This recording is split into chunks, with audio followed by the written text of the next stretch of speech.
La estética dentro de la filosofía de la computación tiene que ver con cómo percibimos los artefactos computacionales.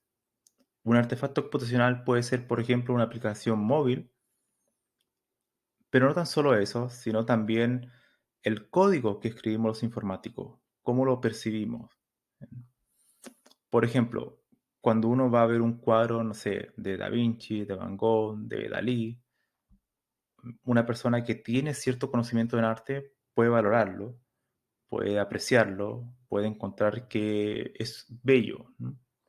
Pero otra persona que probablemente nunca ha estado expuesta a ningún tipo de arte, lo va a encontrar, seguramente va a ser indiferente para esa persona, no le va a encontrar valor.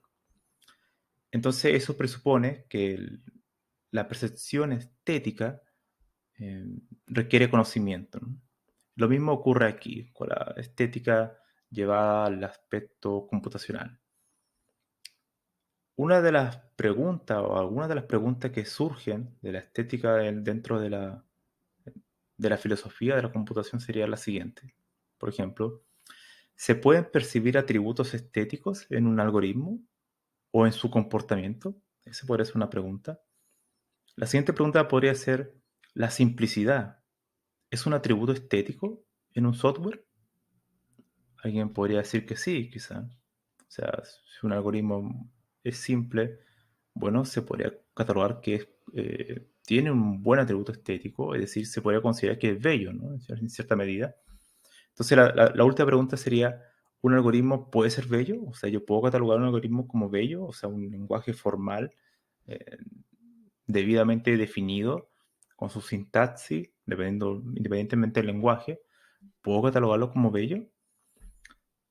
Si uno habla con un ingeniero software, un programador senior, ya con 10, 20 años de experiencia, uno se dará cuenta que ellos, con solo ver el código de alguien que lleva poco tiempo en la industria trabajando, se dan cuenta que no tiene mucha calidad ese código. Pero también se dan cuenta que ese código de buena calidad, de hecho, sin entrar en detalle, solamente revisándolo rápidamente, mirándolo. Entonces ahí no podríamos dar, eso nos puede dar una pista de que en verdad sí hay ciertos atributos estéticos en lo que hacemos, en el código que escribimos. Y uno de los atributos puede ser la simplicidad.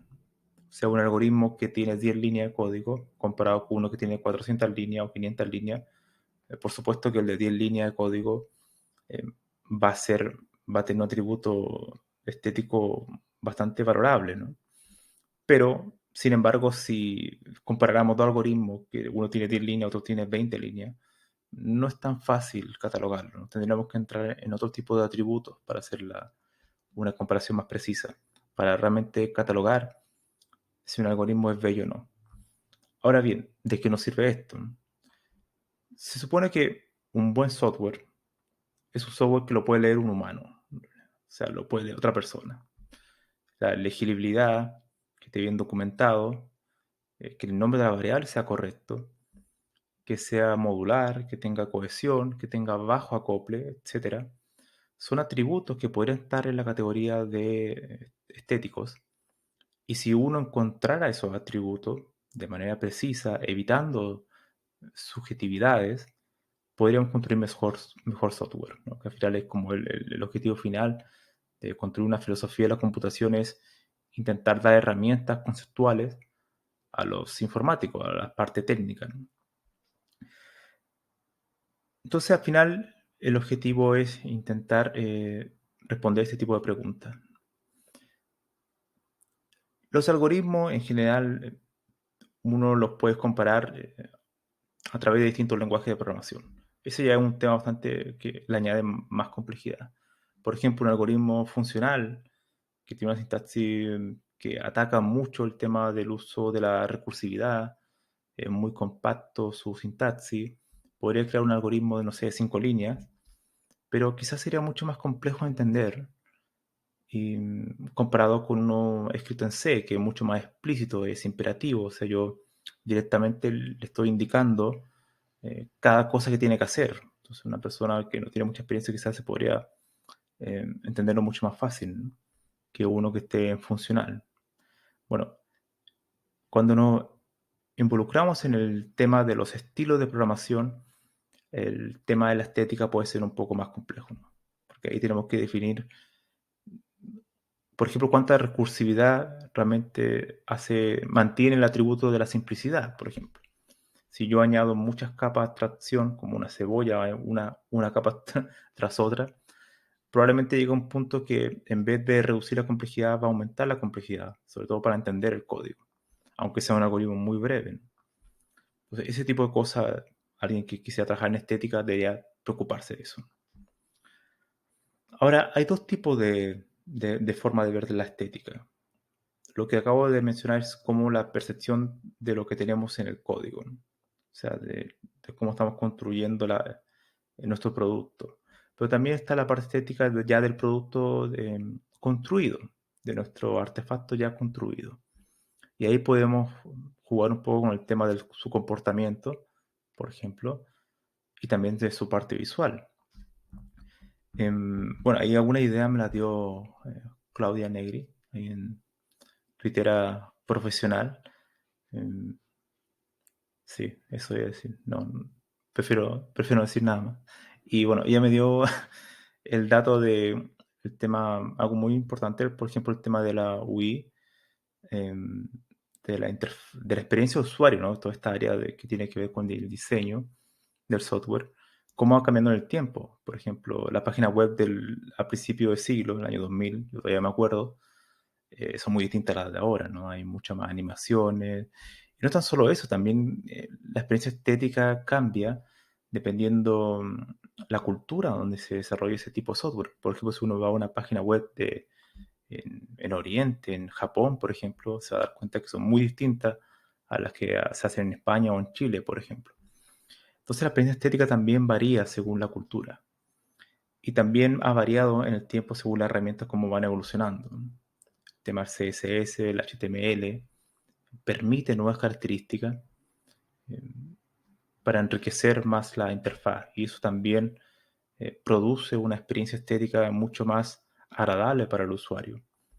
Muchas de las aplicaciones de redes sociales, incluida Twitter o Instagram, están diseñadas para tener una experiencia estética que sea muy adictiva, o sea, a ti te gusta esa aplicación.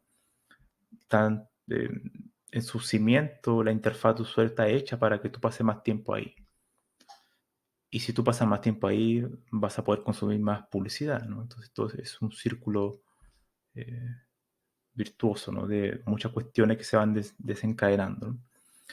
Pero volviendo al tema de la percepción de la experiencia estética para un programador, hay un estudio del 2014 muy interesante que se llama Understanding Programmer Brains. Es como entendiendo la mente de los desarrolladores de software, de los programadores. Y lo interesante es que ellos hacen uso de la ciencia para poder entender un poco esto. Y hacen uso de estas máquinas que son imagen por resonancia magnética funcional, que te pone como una especie de casco, ¿no? Y la idea es que están viendo como parte de tu cerebro que se va activando según lo que tú estás haciendo.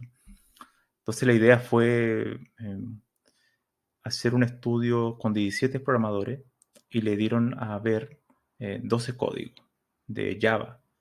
eh, y le mostraron, bueno, algunas funcionalidades y con algunos errores de sintaxis para que ellos los pudieran revisar, solamente mirar y ver, bueno, creo que también te podían corregir algunas cosas, ¿no? Podían como programar. La cuestión es que en el estudio te mostraron ellos, a través de esto, de datos, ya como una prueba empírica, que hay áreas del cerebro que se activan, 5 áreas en particular que se activan. Por ejemplo, la comprensión del lenguaje, o sea, cuando tú estás viendo, y demostraron que cuando están viendo el código, hay una comprensión del lenguaje que está trabajando. O sea, lo mismo que cuando utilizamos el lenguaje natural. También está el uso de la memoria de trabajo, o sea, la memoria ya más como eh, de hacer tareas que están ocurriendo en ese momento. Y también, bueno, la resolución de problemas, algo que es como muy obvio, ya que la programación se trata de establecer conexiones lógicas, resolver cuestiones. Y también la atención, dividir la atención, ¿no? O sea, como prestar atención a algunas cuestiones, después pasar a otras y cosas así. Entonces el estudio demostraba algo muy interesante, que es que realmente hay distintas partes del cerebro que se activan según la tarea que estés haciendo con código. Eso es fundamental. Entonces, yo podría hipotizar aquí que en el futuro sería interesante que se hiciera un estudio con mayor cantidad de programadores, pero yo haría el siguiente estudio, por ejemplo. Buscaría X programadores senior en un solo lenguaje, por ejemplo en Python, y le mostraría código escrito por distintos programadores de distintos niveles, uno más junior, otro más experto. Y la idea sería, por ejemplo, ¿qué parte de su cerebro se activa cuando ves código de alguien junior? La hipótesis sería que, bueno, si ellos ven código que no esté tan buena calidad, eh, su percepción de la área del cerebro que se van a activar probablemente sería muy similar a las que ve una persona cuando ve un cuadro que no es muy bueno, ¿no? Alguien que ya tiene conocimiento en arte, por ejemplo, y ve un cuadro de alguien que, bueno, no tiene mucha calidad, bueno, sería algo similar, ¿no? Y lo mismo a la inversa. Em, Sería en el sentido de que em, si ves código de alguien experto que hace uso de la modularidad, de la simplicidad, de alta cohesión, bajo acople, etcétera, o sea, de tener todo muy bien definido, el nombre de variables correcto. Cuando la persona lo empieza a ver, este experto lo empieza a leer, se van a activar otras zonas del cerebro que son como mucho más gratas, por así decirlo, que tienen que ver mucho más con la belleza, como cuando ves un cuadro que te encanta de Da Vinci, por ejemplo. ¿Mm? Entonces, esa podría ser una hipótesis, sería interesante que yo creo que el día de mañana se va a hacer. Y eso abriría un camino a la estética dentro de la filosofía de la computación y que, en resumidas cuentas, nos permitiría construir mejor software, encontrar esos atributos estéticos que hacen bello algo totalmente abstracto, pero no tan solo que es algo bello en el sentido de ser bello en el lenguaje como tal, sino también en el producto ya construido y en su funcionamiento. Entonces, serían esas dos áreas. Pero por supuesto, ver atributos estéticos en el código sería muy interesante. Que realmente alguien eh, con una cierta expertise pueda verlo. Yo lo veo, de hecho, muchas veces ya llevo muchos años programando, casi 10 años, y bueno, más de 10 años. Y, y veo cuando veo un código automáticamente sin entender la lógica como tal, solamente mirando ya puedo ver si esto va bien o no, o sea, si es de buena calidad o no. Ya después empiezo a ver los detalles, a ejecutarlo, a ver cómo se comporta, pero hay algo ya, patrones predefinidos, probablemente por la experiencia. Entonces la intuición surge. Entonces sería muy interesante saber qué parte del cerebro se están activando en el momento que estoy viendo un código de buena calidad, ¿no? Eso nos permitiría eh, construir mejor software, sin duda, y tener ya herramientas mucho más precisas, científicas, con datos verificables a través de esta imagen por resonancia magnética funcional. Y eso abriría otro campo.